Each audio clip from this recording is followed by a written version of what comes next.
This podcast is solely for educational purposes and isn't intended as a substitute for the advice of a qualified professional. Hi, and welcome to the NPDCAST, where I, a narcissist, talk about the ins and outs of NPD, also known as narcissistic personality disorder. Throughout this series, I will discuss the reality of NPD, as well as the recovery process, the ups and downs, and the complexities. You can call me Nin. Before we begin, I just wanted to thank you for your support so far, whether you followed the podcast, gave it a rating, left a comment, or listened. I really appreciate it. I highly suggest you check out my first episode, or at least the very beginning, to hear my disclaimers. I'm not here to tell you what to think or believe, only to keep an open mind and heart as I discuss my experience and what's worked for me. Today's topic is stigma. Now, this is a big topic for us to cover today, primarily because there's a lot of nuances. It might work best if I split it into subtopics. So the first subtopic I'll be covering is, what is stigma? Stigma is when someone or a group of people possess negative attitudes, prejudices, and behaviours that make it difficult for those with mental health conditions to live comfortably and safely. Specifically, when it comes to NPD, it can mean people having misconceptions about people with NPD and the threat they pose to the public, the use of derogatory language to describe people with NPD, as well as treating those with NPD as dangerous, different, or lesser than. It can lead to exclusion, wherein stigma creates a kind of discrimination. Regular life for those with NPD becomes disrupted. Healing and self-help resources become scarce, and people become frightened to want to help us recover from our trauma. This all falls under the topic of ableism, where individuals who don't have NPD, and sometimes even individuals who do have it, become brainwashed to believe we are lesser than the general public and thus deserve less, that we aren't capable or safe to fulfill daily tasks and functions, that we're a threat to everyday existence. Doesn't that sound wild? Like we're some big bad wolf. I expect to see my picture on a wanted poster sometimes. My NPD actually has me daydream about what my bounty would be worth. It's a terrifying thought, but it's easier to cope with the villainization of people like me by imagining myself as a villain. What you have to remember is that to abuse victims, we are a getaway. A way for them to cope with the reality they're facing. And in no way am I excusing that. It's absolutely wrong to group a community together and blame them for your suffering. But as someone who grew up with this mindset, I can comprehend it. Without going into too much detail, as a child I suffered abuse at the hands of a female, and the other women in my life didn't help me. It led to me developing a trauma-born hatred towards women. I blamed women for everything. I struggled to develop dynamics with women, and I sought dangerous and harmful relationships with them because that's what I knew and what I felt I deserved. Through therapy, I learned that I couldn't blame all women for the mistakes and neglect of a select few, so I can genuinely understand suffering and wanting to make sense of it, wanting to understand how someone could possibly be so cruel and that there must be some mystical, monstrous, malignant disease that makes them so. It takes the weight off of you then. You're not at fault, it was them. You're not weak, it was them. But what we've never considered is the middle ground, to both be at fault, and that's okay. One of the first things we're taught as human beings is that we can never be wrong, that having flaws makes us imperfect. But time and time again I see the same patterns in these dynamics where one individual feels they're not worth or don't deserve more, and the other hiding that vulnerability with power and control. Neither steps up to acknowledge their wrongdoings, that they're incompatible, that maybe they should seek therapy or take time to better understand themselves before trying again. And then you have the individuals who take things a step further. They're violent, they're intimidating, they're oppressive. People who are so deep into their own narrative, they can't fathom their actions not being acceptable or outright not caring whether they are or aren't. Where do you draw the line? I'm not here to tell you how, I don't know, but there must come a point in your life where you recognize things aren't as good as they could be. This is where we circle back to stigma, because we're at our worst, we need help, everything is going wrong, and we're hurting others and ourselves. So we seek help, we seek therapy, and what do we get? The second subtopic is narcissistic abuse.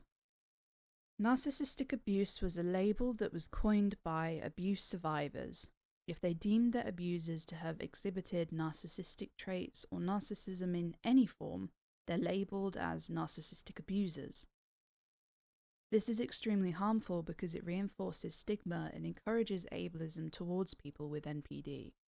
How does it do this? Well, unfortunately, people hear narcissistic abuse and immediately associate it with NPD. People believe all abusers have NPD or that all people with NPD have the capacity to be abusive. And I'm not saying none of them do. What I'm saying is that anyone, NPD or no NPD, has the capacity to be abusive. There's always been the option to call it emotional abuse, which is what narcissistic abuse essentially is, but instead people opt for narcissistic abuse. It paints us as abusers, it tells people to steer clear of us when they hear NPD. There's even more support groups for abuse victims of narcissistic abuse than there are recovery groups supporting narcissists, who are also often in their own ways victims of abuse. And so the cycle continues. You want help, you need help, but there's only ever help for the people who paint you as a villain. So you become a villain. Maybe then they'll listen. When really you're doomed to fail from the beginning. Now, I know this sounds very doom and gloom, and I apologise for that. I'm making it sound like there's no hope for people like us, but stick with me. Narcissistic abuse as a label dooms abuse survivors into a never-ending cycle. There leaves no room for healing because instead of processing your trauma and abuse and making peace with it, you're fixating on blame. You're processing reasons to blame your abuser, and you're damning them to never heal. You're damning someone else to be abused by them. By focusing on healing, forgiving, and overcoming, you're not only setting an impressive example, but you're also opening doors for yourself and others. You want to recover from your abuse, and so you go to a therapist that flaunts the title of being a narcissistic abuse expert. They manipulate you and exploit your vulnerability to brainwash you into loathing your abuser, blaming them for your losses instead of helping you recognize your own vulnerabilities, the ones that keep you falling into these vicious cycles with the wrong people. The third and last subtopic is empathy versus apathy and all those other titles. Covert narcissists, dark empaths, overt narcissists, malignant narcissism. If you want my genuine opinion, it's all nonsense. I think we're at a point in human development now where we can recognize every mental health and neurodevelopmental disorder is a spectrum. Some people suffer from more severe symptoms of depression than other depressed individuals, the same way some autistic people have more severe autism behaviors than others. Neither are the same in the slightest, and one is developed prior to birth while the other isn't, but the sentiment remains the same. Everything is a spectrum. That's not to say you have any freedom in where on the spectrum you sit, but you're on it somewhere if you have that condition or disorder. When it comes to NPD, I personally prefer to perceive myself as somewhere on the trauma spectrum. I'm somewhere that amplifies my natural narcissistic personality traits in order to survive and keep me safe. I'm no worse or better than any other narcissist, no more malignant, overt, or covert than another. I just am. And you just are, if you're listening. We don't have covert depressed people. Well, maybe we do, but not in the same way it's intended when people talk about narcissists. We have the loathing between empaths and those with low empathy because one feels more than the other when really empathy is no more or less selfish than apathy, to make someone else's feelings about you. There are empaths who believe because they feel more than us that they're special. There are those with low empathy who feel because they feel less they're more powerful or capable than empaths. When in reality, neither of us can regulate our emotions naturally and either feel too little or too much. And instead of coming together to educate one another and improve one another's experiences, we fight, we argue, we debate. It's embarrassing. So much could be gained from the NPD experience if people pulled together to help us. We don't deserve less because of what we've been through, and we don't deserve more, but we deserve equal to anyone else. What better healing than for your abuser to recognize where they went wrong and acknowledge their mistakes? This poses the question, how do we improve? The situation, ourselves, others? How could we possibly hope for change when nothing ever does? There's no help, there's no hope, and we fail to care because of it. I don't have the answer, I'm afraid. I can't enlighten your day by coming out with some nonsense that falls through the second you try it, but I recognize that you can neither change and fix every problem, nor can you fail if you dedicate to just one. I might never see a change in my lifetime when it comes to NPD support, but I'd like to think if I dedicate my time to speaking out about it, educating who I can and exploring every avenue that I've yet to see anyone else talk about, it might make a difference. A chip in the block of life, if you'd like a cheesy analogy. The reality is, because people don't speak up about it, there's minimal information. There's no scientific research being carried out, nor psychological evaluations. It's not taken seriously, nor is it even correctly labelled. If people took personality disorders more seriously as trauma disorders rather than mere problems with the personality, perhaps we'd be more respected. And the information that is accessible is stigmatizing and ableist.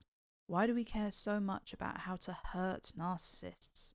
Why are we so eager to see others suffer just because they've caused pain themselves? I'm hopeful by cultivating this podcast, I can create a safe community for people like me to grow, improve, and recover, by knowing they're not alone, that they can explore the darker and more intimidating side of NPD without judgment.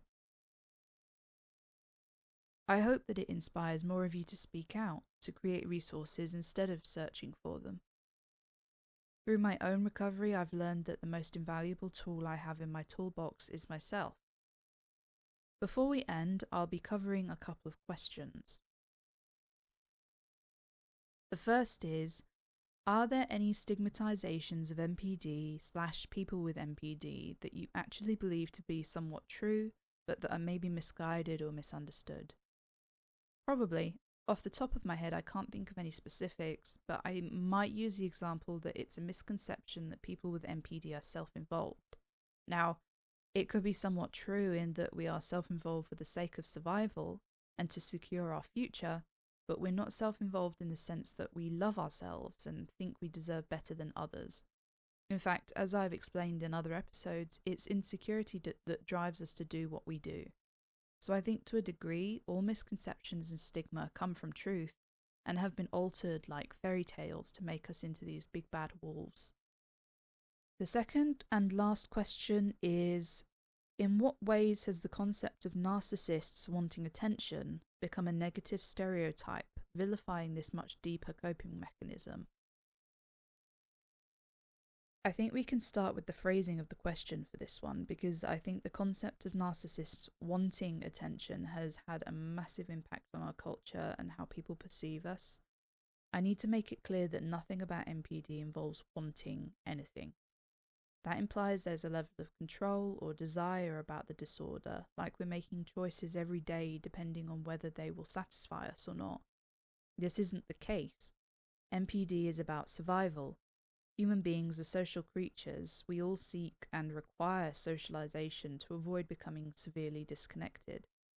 We seek affection, respect, acknowledgement, and interaction. For a lot of people with NPD, this becomes skewed. Because we had a lot taken from us as children or young adults, we find we seek it more than the average individual. We struggle to regulate our emotions and our self-assurance, and so we seek that from others. It can at times feel like if we don't get validation or acknowledgement, it might be a risk to our survival.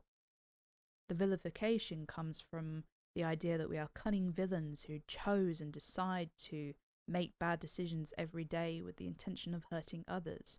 It simply isn't true. Our lack of regulation and overwhelming need for survival in situations that don't typically require such a response leads to overwhelming, harmful, or outright neglectful behaviours. That doesn't mean we chose to be that way, and it takes a lot of work and effort to guide ourselves to a place where we don't do those things and think before we act, which is especially difficult when there's next to no support or self-help to show us how. As usual, if you have any questions you'd like to be answered during the next or most relevant episode, feel free to leave them in the comments. Next time, I will be diving into the topic defense mechanisms. This will include a discussion on the defense mechanisms that come with NPD. Thanks so much for tuning in to the NPDCAST today, and hopefully you learned something valuable about yourself or someone in your life through listening to this podcast. If you enjoyed it, please consider leaving a comment or a star. It really helps me see what direction I'm heading in. Until next time, I've been Nin. Bye.